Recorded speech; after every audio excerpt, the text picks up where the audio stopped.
Good morning friends, this is Anil and welcome to sun 7 दोस्तों, शिक्षा विभाग की महत्वपूर्ण अपडेट के साथ आज मैं फिर आपके बीच में उपस्थित हूं दोस्तों। तो आइए हम लोग शुरुआत करते हैं। इससे पहले यदि आप हमारे चैनल पर नए हैं, चैनल को जरूर सब्सक्राइब कर लीजिए, अपने दोस्तों को शेयर कर दीजिए, बिकॉज शेयरिंग इज केयरिंग। दोस्तों सबसे पहले हम लोग बात करते हैं ऑनलाइन अटेंडेंस को लेकर के। दोस्तों ऑनलाइन अटेंडेंस को लेकर के शिक्षा विभाग पूरी तरह से सख्त हो गई है दोस्तों। 1 अक्टूबर से यदि जिनका भी ऑनलाइन अटेंडेंस नहीं बनता है तो फिर वेतन कटौती की बात आ जाएगी। इससे पहले अब तक जो सितंबर तक चल रहा था दोस्तों वो ट्रायल था, लेकिन अब अक्टूबर महीने का जो पेमेंट आएगा दोस्तों वो आपके ऑनलाइन अटेंडेंस के आधार पर ये पेमेंट आने वाली है। ये बात एकदम कंफर्म हो गई है। और शिक्षा विभाग की तरफ से कल लेटर आया हुआ था, नवादा जिले का डिस्ट्रिक्ट का था दोस्तों, जहाँ पे साफ साफ कहा गया है कि 1 अक्टूबर के बाद से जिन भी शिक्षकों का ऑनलाइन अटेंडेंस नहीं बन पा रहा है तो उन सभी लोगों का वेतन कटौती की जाएगी। या तो उनके सीएल के साथ सामंजस्य किया जाएगा, और सीएल के साथ यदि सामंजस्य नहीं होता है तो फिर नो वर्क नो पे के आधार पे उनका वेतन काट लिया जाएगा दोस्तों। ये नवादा जिले की तरफ से ऑफिशियल लेटर था दोस्तों, इसमें ये बात कही गई थी। तो शिक्षा विभाग पूरी तरह से सख्त हो चुका है दोस्तों, और आप लोग भी पूरी तरह से अपने समय पे पहुंचे विद्यालय में, और विद्यालय में जा करके अपना अटेंडेंस पहले बनाइए, उसके बाद दूसरा कोई काम करना है। पहले अटेंडेंस सबका बन जाना चाहिए, ठीक है ना। उसके बाद ही किसी भी शिक्षक को किसी अन्य काम में करना है, क्योंकि यदि आपका अटेंडेंस ही नहीं बनेगा तो फिर आप वहाँ उपस्थित ही नहीं है दोस्तों, ठीक है ना। तो अटेंडेंस अब बहुत ही जरूरी हो गई है, ऑनलाइन अटेंडेंस आपका बनना चाहिए, अदरवाइज आपकी वेतन की कटौती हो जाएगी, आपको पता भी नहीं चलेगा और आपका वेतन काट लिया जाएगा। ऐसा बिल्कुल भी नहीं होगा कि आपको स्पष्टीकरण भेजा जाएगा कि हाँ आप 2 दिन अनुपस्थित थे तो स्पष्टीकरण दीजिए, क्या किया जाए, नहीं, ऐसा बिल्कुल भी नहीं होगा। वहां सारा का सारा रिकॉर्ड जा रहा है आपका कि आप महीने में कितने दिन उपस्थित हुए। यदि 30 दिन का महीना है, 2 दिन आपका अटेंडेंस नहीं बना तो आपका 28 दिन का वेतन दिया जाएगा, 2 दिन का वेतन आपका कट जाएगा दोस्तों। वहीं से जब आपको पेमेंट आएगा तब आपको पता चलेगा इसके बारे में, ठीक है ना। तो कहीं से कोई पता नहीं चलेगा, मुख्यालय से आपका वेतन की कटौती हो जाएगी। तो इसमें बिल्कुल सीरियस हो जाइए सभी लोग। छुट्टी लीजिए तो ऑफिशियल छुट्टी लीजिए, सीएल लीजिए, एसएल जो भी है ऑफिशियल लीजिए, और उसको ऑनलाइन उसको मेंशन करवाना बहुत ही जरूरी है। ई शिक्षा कोष में सीएल का, एसएल का, मेडिकल का, आप जितने भी तरह का जो छुट्टी ले रहे हैं वो सारे वहां पे दिया गया है, आप उसको फिल करवाइए। आप छुट्टी ले रहे हैं तो आप उसको अपने एचएम से फिल करवाइए, ठीक है। जब तक एचएम आपका उसको नहीं भरेंगे तब तक ये फिर मान्य नहीं होगी आपकी छुट्टी। सिर्फ ऑफलाइन दे दिए तो उससे काम नहीं चलने वाला है, वो काम भी आपको करवाना होगा दोस्तों, ठीक है। और यदि आप पहले से ही छुट्टी पे जाना चाह रहे हैं तो आप सीएल लेना चाह रहे हैं तो उसमें है कि आप उसको 3 दिन 4 दिन पहले भी आप उसको वहां पे मेंशन कर सकते हैं, ठीक है ना। तो ये एक सुविधा उसमें दी गई है, कोई जरूरी नहीं है कि आज है तो आज ही करना है। आपको मालूम है कि हाँ इतने तारीख से इतने तारीख तक अगर हम छुट्टी में है तो आप भर लीजिए। और जो कि आकस्मिक अवकाश है तो एट ए टाइम उसी समय किसी का तबीयत खराब हो गया, अचानक कोई इमरजेंसी कार्य आ गया तो वैसे समय में भी आप उसको करवा दीजिए अपने एचएम से बात करके, ये बहुत ही जरूरी हो गई है। दूसरी बड़ी खबर है दोस्तों, शिक्षक गैर शैक्षणिक कार्य नहीं करेंगे। इसको लेकर के कल एक लेटर जारी हुआ है शिक्षा विभाग की तरफ से दोस्तों। साफ साफ कहा गया है कि अब कोई भी शिक्षक जो हैं वो गैर शैक्षणिक कार्य नहीं करेंगे। इसका जो आदेश है दोस्तों वो जब अपर मुख्य सचिव के पाठक सर थे उसी समय ये आदेश निकाला गया था दोस्तों। लेकिन अभी भी देखा जा रहा है कि कई ऑफिस में डीओ डीपीओ कार्यालय जो है वहाँ पे शिक्षक कार्य कर रहे हैं, उन लोगों की डिपुटेशन लगी हुई है। तो एक लेटर फिर से कल जारी हुआ है शिक्षा विभाग की तरफ से, और साफ साफ उसमें कहा गया है कि यदि कोई शिक्षक है डिपुटेशन पे है तो जल्द से जल्द उनको विरमित किया जाए, विद्यालय भेजा जाए डिपुटेशन तोड़ करके दोस्तों।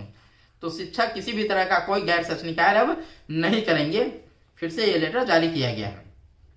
तो रही बात बीएलओ का ड्यूटी, जो कि तुरंत अभी इलेक्शन होने वाला है यहाँ पे आपका विधानसभा का, तो जो बीएलओ का ड्यूटी है दोस्तों वो सारे शिक्षक ही करते हैं, सारे शिक्षक को ही दिया गया है। अब देखना है कि शिक्षा विभाग इसके लिए क्या कहती है, क्या बीएलओ की ड्यूटी में भी शिक्षकों को नहीं लगाया जाएगा, यदि शिक्षा विभाग ऐसा करती है तो एक सराहनीय कदम होगा। जितने शिक्षक हैं सबको बीएलओ की ड्यूटी से मुक्त किया जाए। शिक्षा विभाग जरूर इस ओर अग्रसर हो और सारे शिक्षकों को बीएलओ से जो डिप्यूटेशन है बीएलओ में उन लोगों को हटा दिया जाए वहां से और उनको विद्यालय वापस भेज दिया जाए और किसी भी तरह का गैर शैक्षणिक कार्य में बीएलओ की ड्यूटी भी आती है दोस्तों। तो हम लोग शिक्षा विभाग से मांग करते हैं दोस्तों कि 7 से छुट्टी की खबरें चल रही हैं।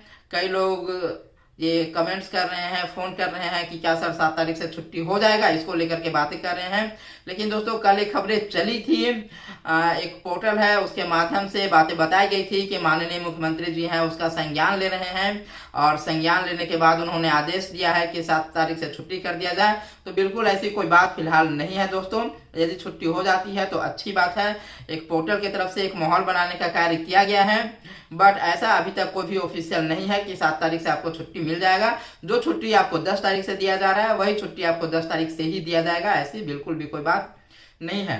वहीं दूसरी बड़ी अपडेट जो है दोस्तों, बीएड साथी लगातार कमेंट्स करते हैं कि सर आप हम लोगों का ब्रिज कोर्स के बारे में कुछ नहीं बोल रहे हैं, हम लोग का ग्रेड पे भी नहीं दिया जा रहा है। तो इन तरह की चीजें जो बोल रहे हैं तो मैं आपको बता दूं कि ऐसा बिल्कुल भी नहीं है कि मैं आपकी आवाजें नहीं उठाता हूं।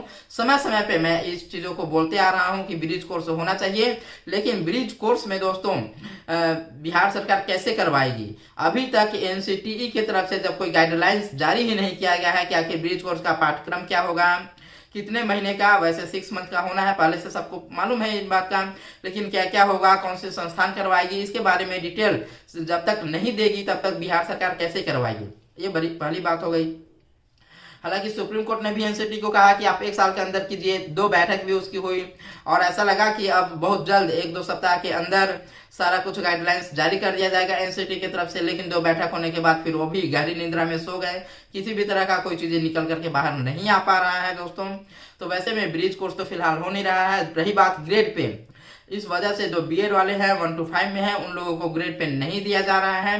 हालांकि कुछ डिस्ट्रिक्ट हैं जहां पे ग्रेड पे दिया जा रहा है, जैसे अरवल में, आपके नवादा में इस तरह की बातें सुनने में आ रही हैं और 1-2 डिस्ट्रिक्ट होंगे जहां पे ग्रेड पे दिया जा रहा है, पे फिक्सेशन करके उन लोगों को मिल रहा है। लेकिन यही चीजें बाकी जिलों में क्यों नहीं हो रहा है? बाकी जिलों में नहीं दिया जा रहा है और 1-2 डिस्ट्रिक्ट में दिया जा रहा है, तो इस तरह की विषमता क्यों है? शिक्षा विभाग इस पर अपनी स्थिति क्लियर करे और सभी डिस्ट्रिक्ट में ग्रेड पे दिया जाना चाहिए।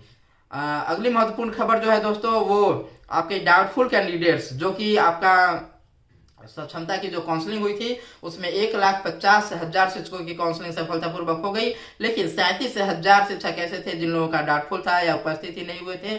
तो उम्मीद ये जताई जा रही थी कि अब उनका लिस्ट आएगा और जल्द से उन लोगों को भी काउंसलिंग होगी और जल्द से जल्द काउंसलिंग होने के बाद उनकी भी पोस्टिंग किया जाएगा दोस्तों।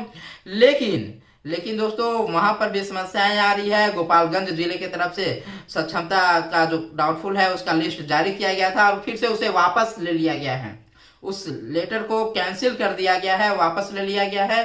तो अब बिल्कुल ऐसा दिखाई नहीं दे रहा है कि तुरंत उन लोगों की काउंसलिंग हो, और जब तक काउंसलिंग नहीं होगा पोस्टिंग नहीं हो पाएगी दोस्तों।